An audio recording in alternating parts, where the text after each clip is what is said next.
Friends welcome to my channel primary tips. आज के तुम्हारे संगे आलोचना करब पश्चिमबंग मध्य शिक्षा पर्षदेर क्लास 4 बाटारफ्लाई पृष्ठ नम्बर 15 থেকে 17 পর্যন্ত। এর আগে কিন্তু ভিডিও দেওয়া আছে ক্লাস 4 এর, যারা এখনো দেখোনি ডেসক্রিপশন বক্সে লিংক দেওয়া আছে, ভিডিওগুলো অবশ্যই চেক করে নেবে। আর যারা চ্যানেলে নতুন আছো সাবস্ক্রাইব করে অবশ্যই পাশে থেকো, আর যারা সাবস্ক্রাইব করে আছো তাদেরকে অসংখ্য ধন্যবাদ। চলো তাহলে শুরু করা যাক। দেখো অ্যাক্টিভিটি 2টা আজকে আমরা পড়ব।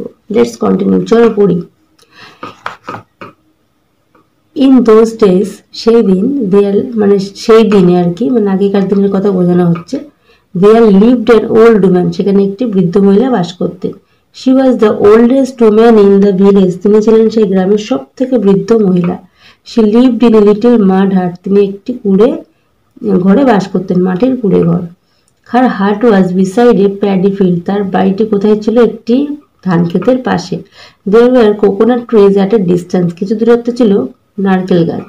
She had very little works to do, তার কাছে কাজ করার জন্য খুব কম কাজ ছিল। She had nowhere to go, তার এখন যাওয়ার সময় হয়েছিল। সো অল ডে লং, সুতরাং সারাদিন শি ক্লিন হার হাট, সে তাড়াতাড়ি তার বাড়ি পরিষ্কার করতেন। ওয়ান হট সামার ডে, একদিন গ্রীষ্মের দিনে, দেয়ার ওয়াজ ডাস্ট এভরিওয়্যার, যেখানে সব জায়গায় কি ছিল? ডাস্ট মানে ধুলো ছিল। পিপল ওয়ার কাফিং and sneezing with the dust, কফিং মানে কাশা, স্নিজিং মানে হাঁচা। মানুষজন কি করছিল? এবং ওই ধুলোর জন্য হাঁচছিল এবং কাশছিল। ইভেন দ্য স্কাই কফড অ্যান্ড স্নিজড, এমনকি আকাশও কি করছিল? কাশছিল এবং হাঁচছিল। The old women's hut was also covered with the dust, সেই বৃদ্ধ মহিলাটির ঘরও কিন্তু ডাস্ট দিয়ে ভরে গিয়েছিল। সে swept and swept the little hut, সে বারবার করে ঝাড় দিতে লাগলো। সোয়েপ্ট মানে ঝাড় দেওয়া। সে swept the inside for her hut, সে তার বাড়ির ভেতরে ঝাড় দিল। সে swept the outsider of her hut, সে বাড়ির বাইরে ঝাড় দিল। Dust rose all around her in brown clouds, চারিদিকে কি হয়ে গেল? মেঘের গোলাপ যাকে বলে, চারিদিকে বাদামি কালার হয়ে গেল। The sky could not breathe easily, আকাশ কি করছিল? ভালো করে নিঃশ্বাস নিতে পারছিল না।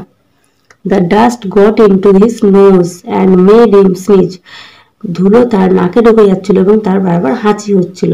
দ্য স্নিজ শুক the world with its loud sound, মানে এমনই হাঁচি দিচ্ছিল পৃথিবী যে এটি একটি বিকট আওয়াজ হচ্ছিল। The sneeze of the sky was thunder, মানে আকাশের এই হাঁচিটা কি হচ্ছে? বজ্রপাতের মতো হচ্ছিল। People cover their heads and ran indoors in fear, মানুষ কি করছিল? তাদের মাথা ঢেকে দিচ্ছিল এবং ভয়ে পালাচ্ছিল। But the old woman kept on sweeping with her broom, কিন্তু সেই বৃদ্ধ মহিলাটি কি করছিল? সেই ঝাঁটা দিয়ে ঝাড় দিচ্ছিল। The dust from her broom got into the sky eyes, সেই ধুলো কি হলো? সেই ঝাঁটা দিয়ে আকাশের চোখে চলে গেল। আর মেড দেম ওয়াটার, এবং সেটা বৃষ্টি হয়ে নেমে আসলো। The water fell as drop of rain, সেই জলের ফোঁটাটাই বৃষ্টি হয়ে নিচে নেমে আসলো। Raindrops fell on the water on the areas she had just swept, কি বলছে? Raindrops fell on to the areas, রেইনড্রপ সেই এরিয়াগুলোতেই পড়ছিল বৃষ্টির ফোঁটা, যেখানে সে ঝাড় দিচ্ছিল। তাহলে ওয়াট ট্রফি কি বলেছে? মাড মানে wet earth that is soft and sticky, মানে কাদা আর মাটির বাড়ি যেটা বলে আর কি। সুইফট মানে clean a surface using a broom. Rose মানে past tense of rise got up. Activity 3 কি বলছে দেখো। The old woman lived in a mud hut. The hut was beside a paddy field. One hot summer lady, there was a dust everywhere. The old woman swept with her hut with a broom. এর বলছে who, what, কি বা কে, did the following, এটা কে করছিল? The old woman cleaned her hut, পরিষ্কার করছিল। Cough and sneezed, কি? The sky rose all around in brown clouds. The dust fell as drop of rain. The water. এই ধরনের video পেতে হলে অবশ্যই আমার চ্যানেলটাকে সাবস্ক্রাইব করে রাখো, আর ভিডিওটি ভালো লাগলে অবশ্যই তোমার ছোট্ট বন্ধুদের সঙ্গে শেয়ার করে দেবে। দেখা হচ্ছে পরবর্তী ভিডিওর সঙ্গে। সবাই ভালো থেকো, সুস্থ থেকো, টাটা।